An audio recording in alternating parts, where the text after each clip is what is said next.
You are listening to the White Wall Sessions Radio.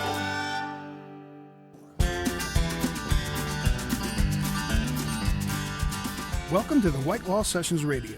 I'm your host, Dan Schaefer. On tonight's show, American Feedbag, Dead Larry, and Steep Canyon Rangers. Find us on Facebook, Instagram, YouTube, and Twitter by searching the White Wall Sessions. We are now accepting submissions for Season 8. To apply, visit whitewallsessions.com/appear. The White Wall Sessions would like to thank these fine sponsors for their support. Last Stop CD Shop, Bell Incorporated, Workplace IT Management, Ben's Brewing Company, Screenflare, J. Rick Music, The Pink Moon Room, Minuteman Press, and South Dakota Friends of Traditional Music.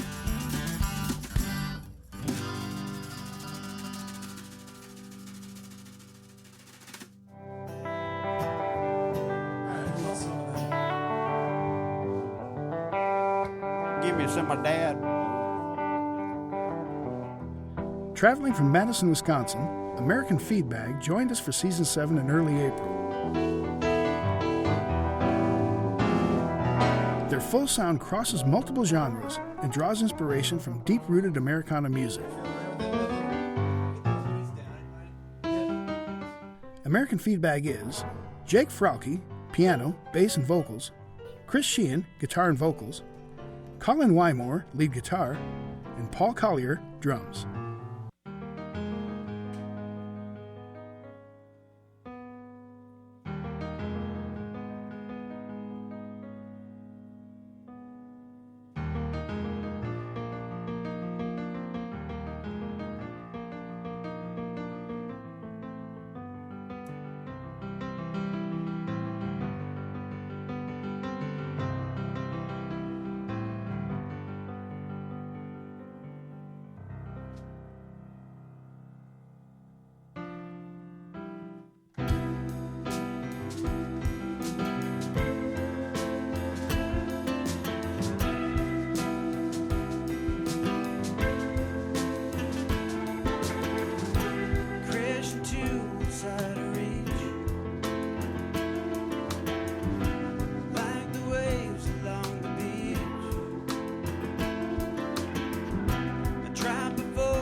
Choice to see what's been unseen.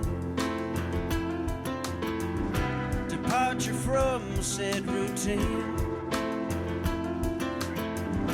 will leave you hanging in the wind as how the seed falls from the stem. Hard to leave, but I must go. Argue with our soul. Finally waking up to see for so long.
We're here at the White Wall Sessions with American Feedbag. Welcome, everybody.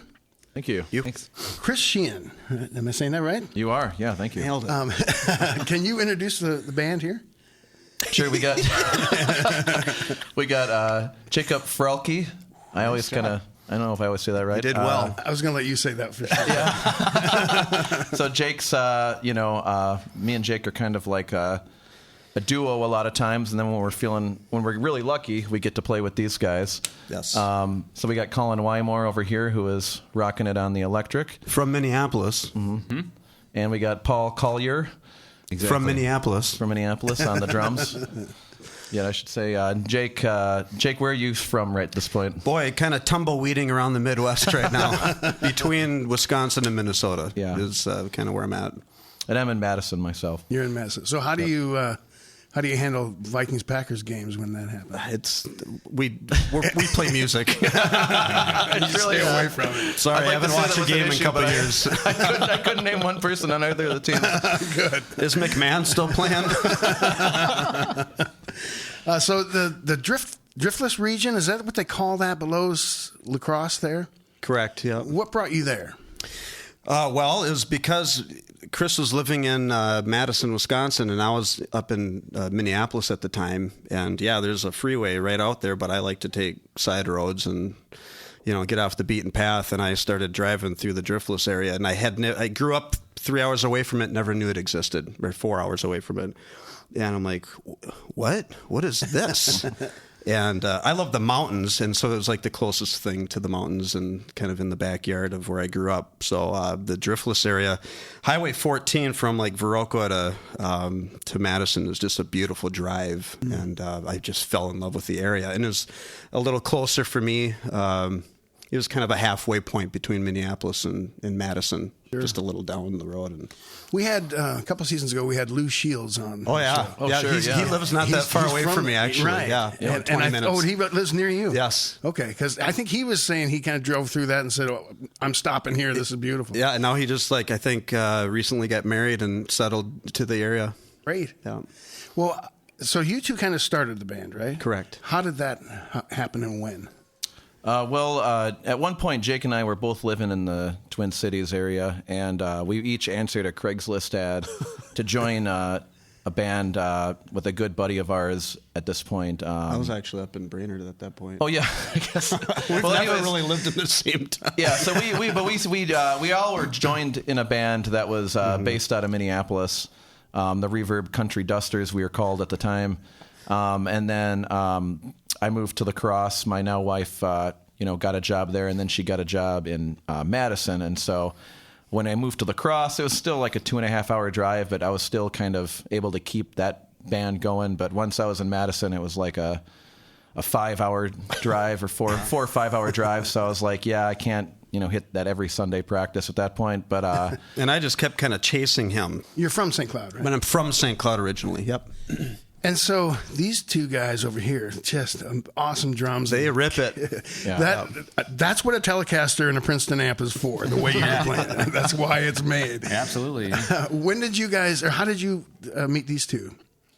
Wow. Okay. So I did a couple fill-in gigs with a band he used to play in called the Plot Hounds, which are a pretty regional band. Mm-hmm.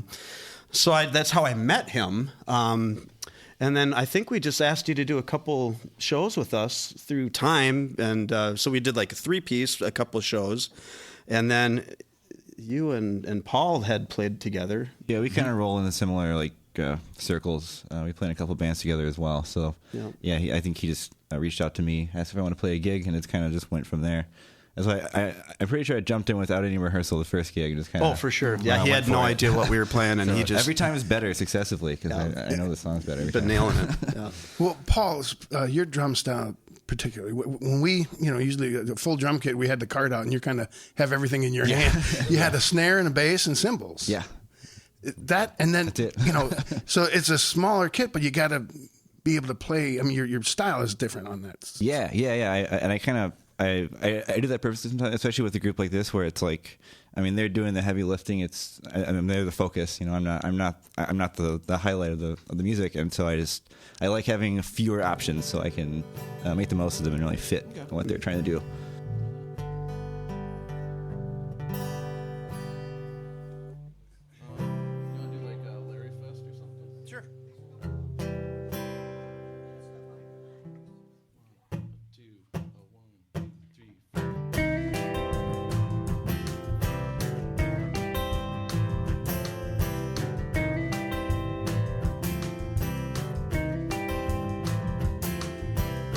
Army camp outside of Williams County. Harshest winter that I've ever seen. Extended cabin and nice fish shanty. Pioneer the American dream. Work more hours in the daylight offers. Count my money as the checks roll in. Pay $5 for a truck stop shower. Restless sleep until I start again. Hey!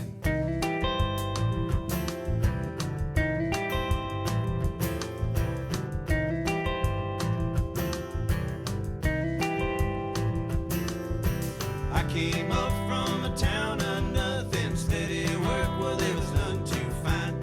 This ain't much, but the oil's pumping. Now I'm working just to kill my time. Nothing happens except for recreation. Single women, they are rare indeed. Dirty men without a destination. Dingy bars and nudie magazines. Hey!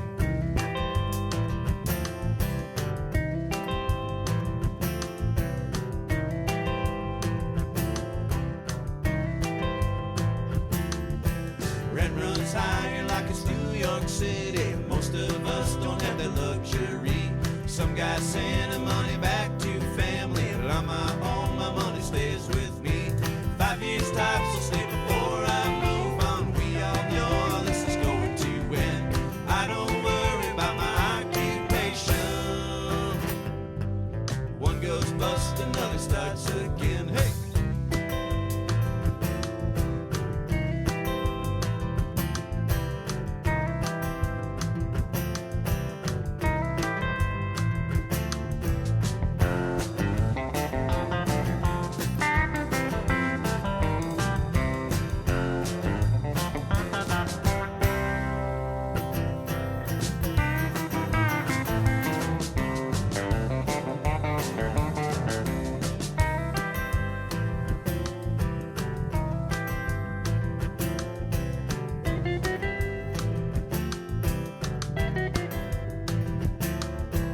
Things have changed since I first arrived here. New folks coming nearly every day.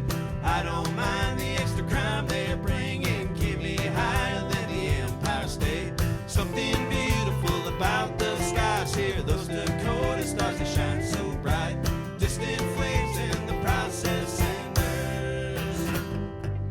With the moon can be a pretty sight. Hey!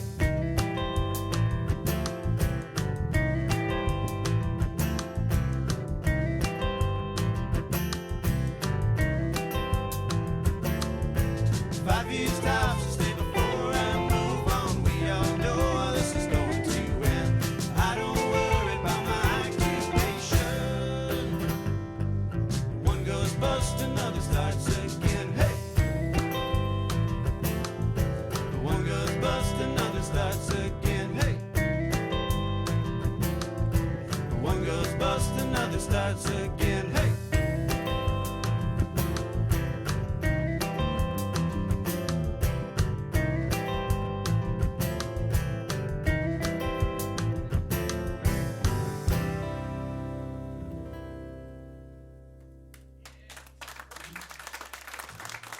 Thank you. Coming up after the break, Dead Larry.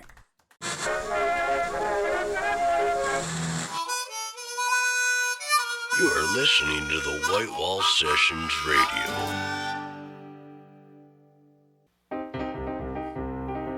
Blending psychedelic riffs, dance, funk, and space-themed rock and roll, Dead Larry is a must-see act. Hailing from Minneapolis, Dead Larry has toured throughout the region for well over a decade. Their powerful sound is complemented with catchy dance beats. The band is Mark McGinnis, vocals, keys, and guitar; Joe Scarpolino, bass, vocals, and synth; Ned Barclay, lead guitar; and Schwafelling on drums.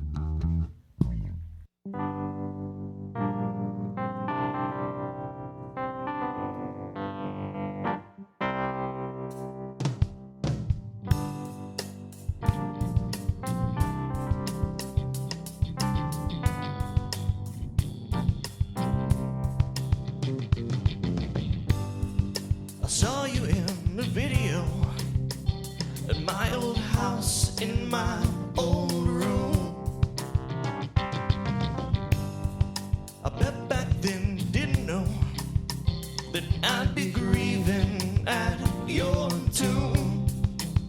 And this old tape, I played it back 1,000 times. I take a breath and hit rewind, but still I can't stop the girl. Can't stop the girl. I can't stop the girl from running out. You know, just can't do without the girl. With the world, all this life we're living in a zone.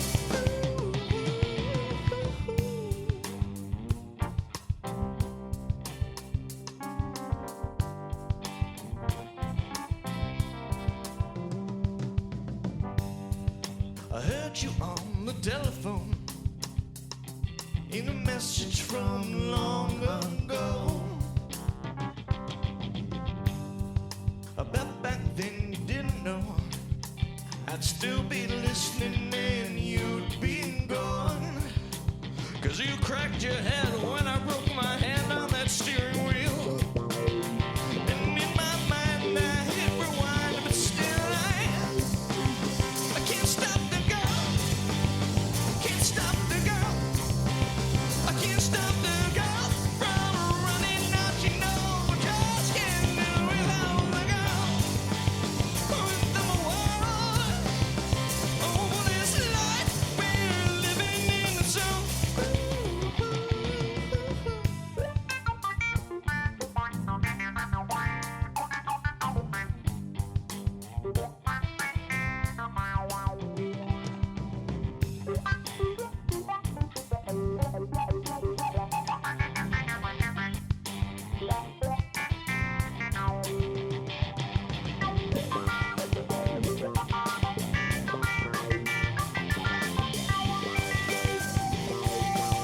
I can't stop the girl. Can't stop the girl. I can't stop the girl from running out. You know, just can't do without the girl.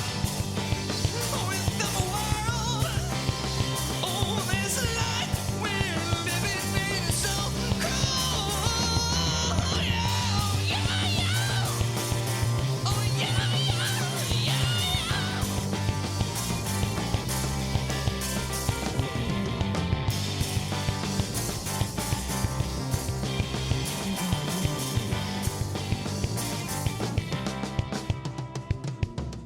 Cruel. Cruel.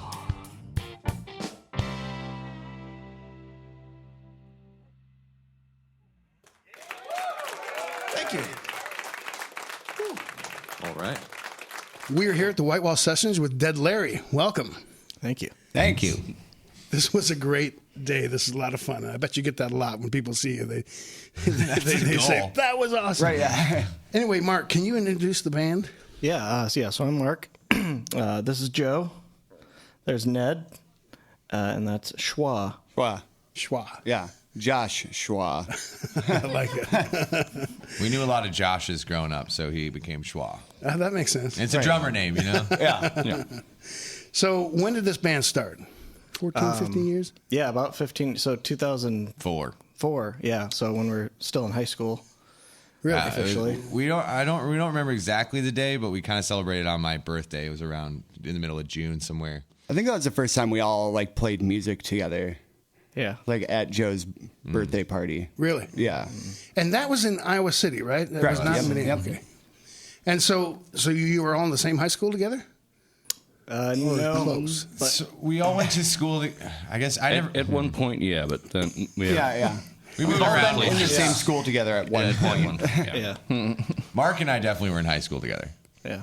And then Ned had just left to go to a different high school, and I went to their high school. And then Schwa lived in a city that's like 30 minutes north. Okay. Yes. So yeah. Short answer. That's a soft yes. I'm still on the first part of that, but I'll catch up. And so, when did you move to Minneapolis then? 2011, October 2011. Was it that long ago already? Yeah. Wow. And this is Dead Larry always been this lineup? Yeah. Yep. Same four guys the whole time. Same 4 dudes the whole time, which is like, I always say that because, it's rare. It is really rare. Yeah. When people say, oh, our band's a family, like, no, really. Like, we love and hate each other a lot. Right. And the only way that family does, Sure. and the way that only family does. Well, let's talk about the musicianship in this band because it is really it's a really high level. Everyone's talking about it. And so to have the 4 guys in high school play at this level for that long is really unique. So, I mean, did you start playing before you met each other, or did you all kind of encourage each other to play? Well, I mean, Joe was in bands. Well, and Ned, they were both in bands before Dead Larry. I took like piano lessons when I was little, and then You did not like them. yeah, I didn't like that at the time. But then when Dead Larry started, I was playing acoustic because we didn't have a keyboard or anything. And then Josh just sort of the first time we played together, he hadn't ever played a lick of drums. Yeah, I and picked then up the sticks. It's We're just like, you play the drums now. Yeah. Really? So, the first and only band I've ever been in. Really? Yeah, yeah. And he didn't know how to play drums when we started. for a while. Wow. I mean, that's really remarkable. And I didn't play bass either. I mainly played guitar and drums. So I drums. played his drum kit. Played when my we- drum yeah. kit. I was in like a evolution from like punk to metal to math metal band. And I played drums, but then I played bass because we needed a bass player. So I never. But it's a perfect blend of like guitar and drums. It's like rhythm with a melody kind of thing. Yeah. So I fell in love with bass immediately. Sure. And I played bass originally, and then they needed a guitar player. We stole it from another band. Well, so how long have you kind of had your now current starting positions? I've been the drummer the whole time. Yeah. Pretty much the only switch we really made was Mark switching from acoustic to piano. Yeah. And he still plays acoustic on occasion. And Ned plays bass on a few tunes. Yeah, like Ned and I will switch in a show, especially a longer show. Ned and I will switch places where I'll play electric guitar and he'll play bass and I'll sing songs I wrote on guitar.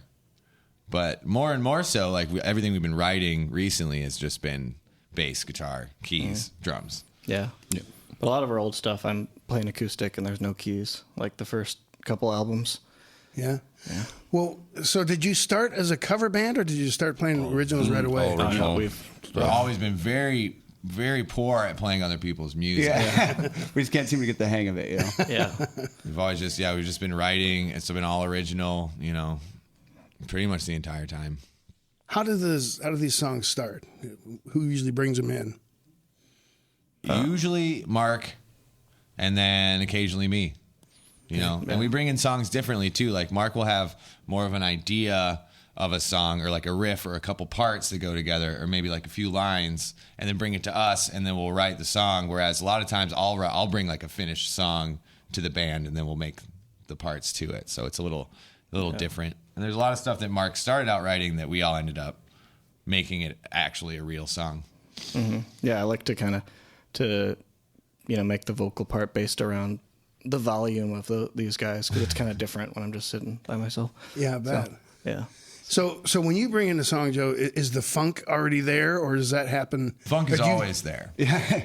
Funk never leaves. No, I mean, I don't know. I guess as I write songs on guitar, so I don't really think about the funkiness, but I've just always, picked up a bass, and the first thing I did was slap it, because I was like, that's the cool thing. It's the cool thing to do. So yeah, I mean, and putting funk where funk ought not go is fun.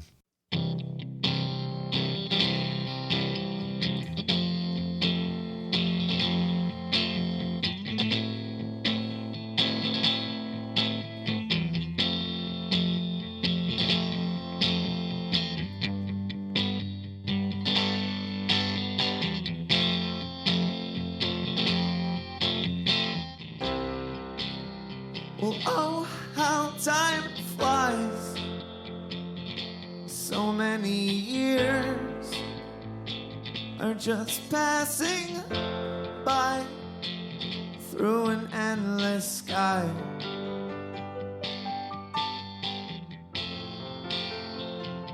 Through an endless sky.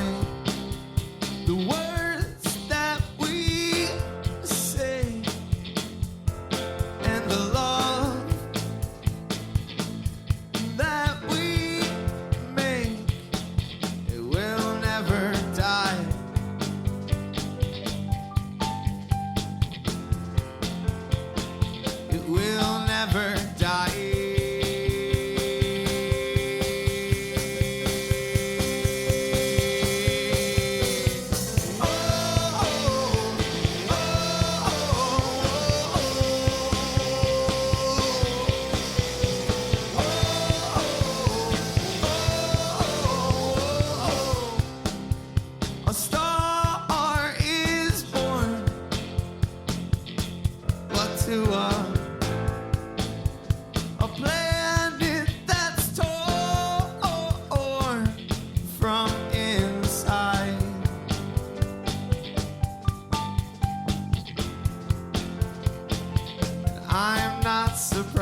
I spent every day just wishing I could play outside.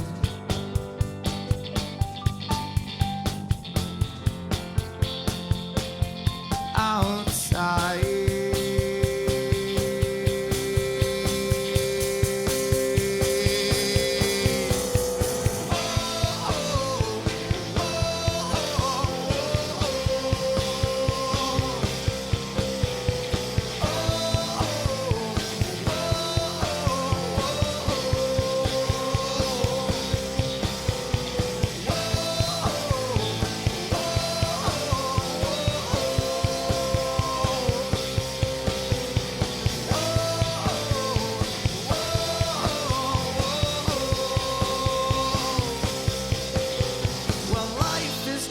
A chain reaction.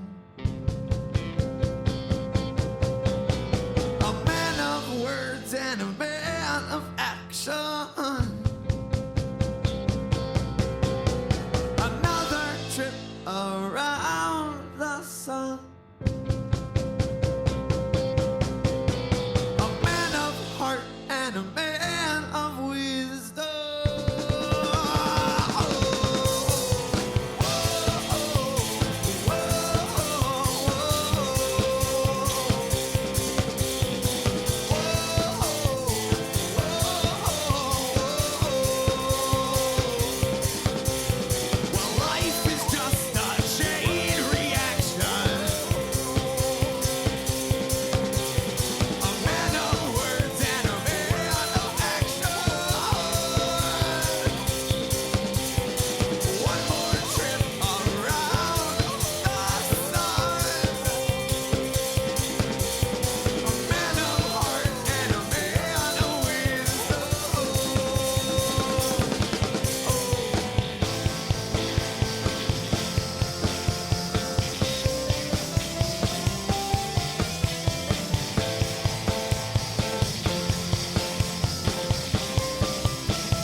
Thanks so much, you guys. We're Dead Larry. And not to be creepy, but if you want to follow us to our van, we have merch. Dead Larry, everybody! That's awesome. Coming up after the break, Steep Canyon Rangers.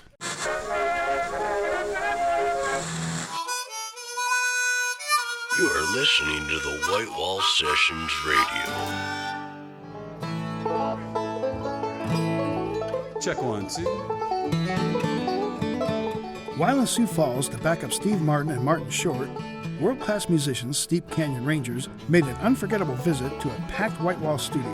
Let's play a little something, sing a little bit. Sure. The Grammy-winning bluegrass artist from North Carolina put on a spectacle with heartfelt licks and unforgettable compositions. Feels like we have the bass right here. Steep Canyon Rangers are Michael Gugino, vocals, mandolin and mandola, Woody Platt, vocals and guitar, Nikki Sanders, vocals and fiddle, Graham Sharp, vocals, banjo and guitar, and Barrett Smith, vocals and bass.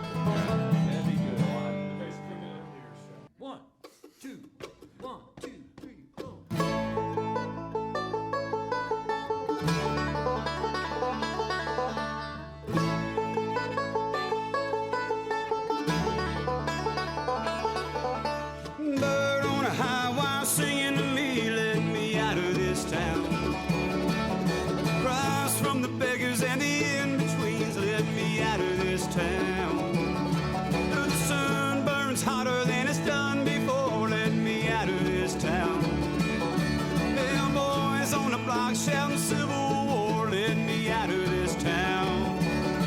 Give me ain't nothing but a native son, lost in a change that may never come. Stay with me, Jody, just one more night. Hold on.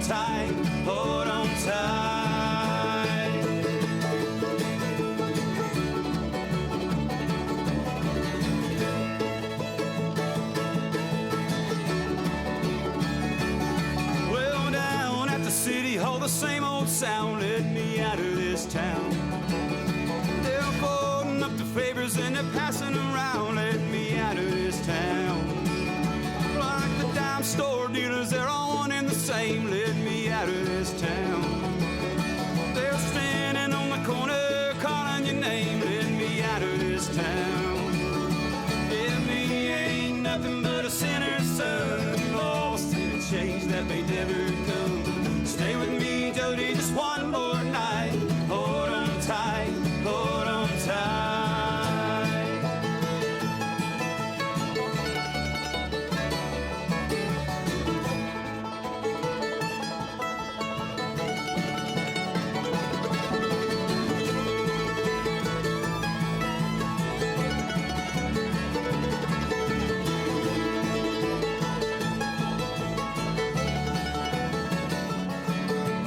Dead in the street, alone and cold, fighting off a fever that'll steal your soul. Never had nothing in this high-rise world. Don't take my heart, don't take my girl.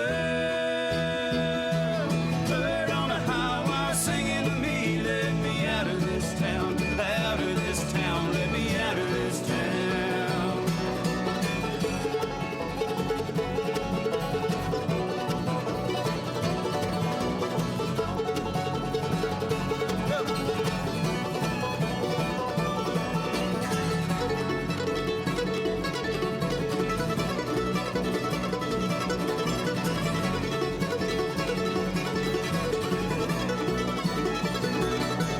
Let me out of this town, out of this town, let me out of this town.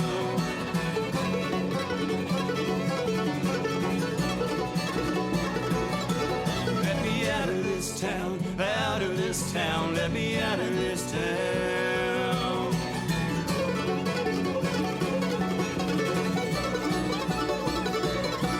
Let me out of this town, out of this town, out of this town, let me out of this town.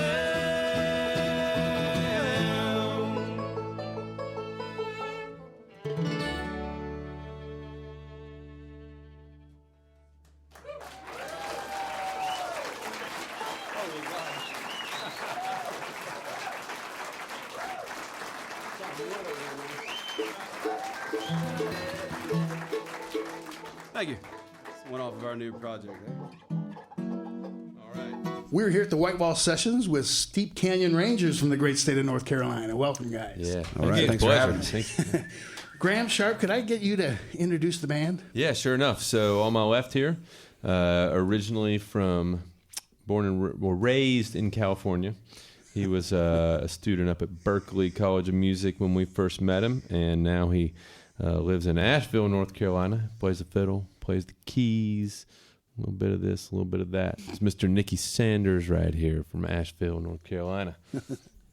Let's see, from Brevard, North Carolina. Plays the guitar and does just about everything else for the band. This is Woody Platt. Also from Brevard, we have on the mandola, Mike Gugino. And down here on the end, makes his home in Asheville and plays bass and guitar, and that's Barrett Smith. Yeah. And my name's Graham Sharp, and I do the rest. So, so Brevard, North Carolina, that's the western side, western-ish, kind of Asheville-ish area? Yeah. Brevard's about 35 miles southwest of Asheville. Okay. I have a mother-in-law who lived in Franklin, North Carolina, over there. So, and I've been there, and the Smokies are, pretty close. And does that define the people and the music? And is that how you all got started in this kind of music? Wow. Good question. Yeah, that's a tricky one. You came out of the box with a tricky one. I mean, I think that our music is definitely influenced by the part of the country that we live in, and the mountains and the culture and the music that surrounds us, and the music in the communities, the old time music and the bluegrass music. And I think the inspiration in the songs, a lot of that comes from the mountains that we live in. There's a great bluegrass community, acoustic music, Americana music community in that part of the country, and we're part of it. So is it, there's a tradition in the generational bluegrass, but is there something about those mountains, or something about, is it more the people that brings the music, or is it the mountains, or is there a combination? Yeah, I don't know. I mean, you know, when we moved there, you know, we first met as a band in Chapel Hill. For the most part, that's kind of where the band originally came together. These guys are from the mountains, but we kind of moved up toward Asheville and toward the mountains once we all got out of college, and it just seemed like the right place for our music. I can't exactly say why. I mean, I think, you know, you think about like Doc Watson and somebody like that, and, you know, he's been a huge influence on us over the years. But, you know, I mean, the music really down in the Piedmont of North Carolina is honestly probably just as strong. Agreed. The bluegrass scene in the Piedmont where we started is incredible. Yeah. And sure. We didn't have to drive far we went to school in Chapel Hill, Graham and Barrett and I. We didn't have to drive far in any direction to find a second generation old bluegrass picker to get a lesson from, or to go to a jam session with, or to follow to one of the incredible North Carolina like traditional bluegrass festivals. It's still that way there. Yeah, they've slowed down. You know, that part of the world is tailing. I mean, it seems like it's definitely slowed down since we used to do a lot of these little bluegrass festivals around North Carolina. You know, they've kind of gone by the wayside a little bit. You know, when they started in the 70s, they were kind of this young and mix of like young and old. You know, and you had like, you know, the farmers and the hippies all like at the festivals together. You know, and that's what it was, and they kind of gradually got older and older and older, and now, you know, a lot of those festivals are phasing out. But I remember going when we were in college, and it was awesome because like you go there and it doesn't matter like who you are or where you came from or what, you know, if you've got your instrument and you like play the songs, you end up sitting down with whoever it might be, and before you know it's 3 a.m. and you've been playing 800 tunes for 20 hours, you know. So did all you guys just kind of start playing bluegrass music or string music, roots, whatever you want to call it, or did you come to it from a different direction? All different directions. All different directions. What are some of those blends? Tell them about your thing. Well, some of us came from a classical music background, strangely. Nikki, studying in San Francisco, was a gifted young violinist who then went to a school that was, I mean, this is the short story. He learned other things very well, very quickly. Out of this.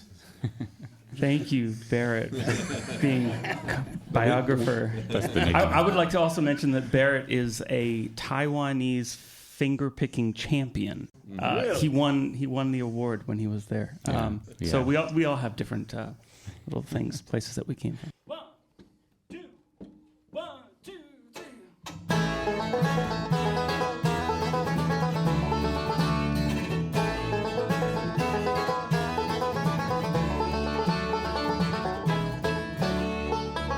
Picture a ballroom with windows so tall,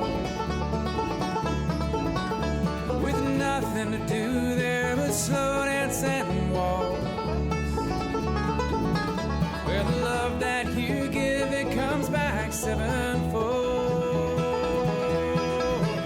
And I'll tell you the prettiest lies ever told.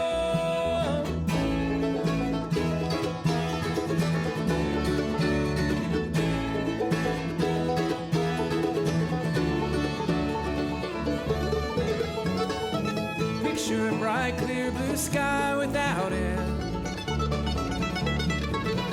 where the warmth of the sun, it falls soft on your skin, and the air is as clear as the song in your soul.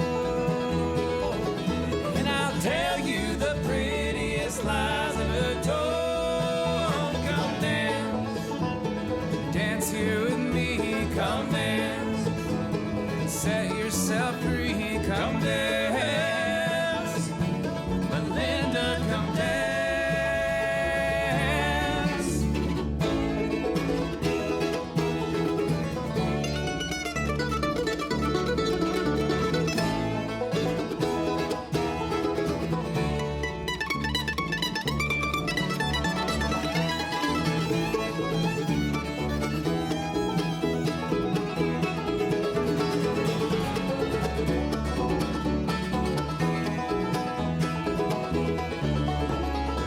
Down by the water where the banks have grown wild.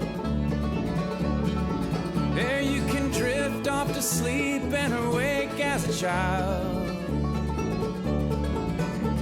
And open your eyes as the new world unfolds. And I'll tell you the prettiest lies ever told. Come dance, dance here with me. Come dance, set yourself free. Come dance. Linda, come dance, come dance.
The White Wall Sessions is recorded at Last Stop Studios in Sioux Falls, South Dakota, and is produced by Spectrum Films Incorporated.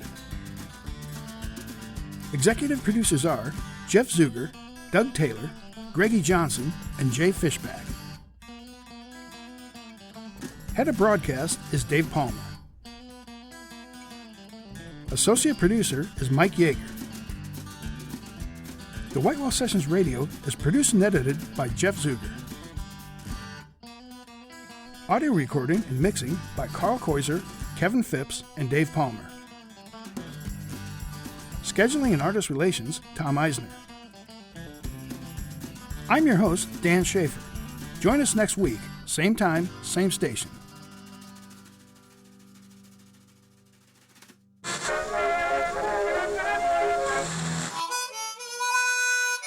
You are listening to the White Wall Sessions Radio.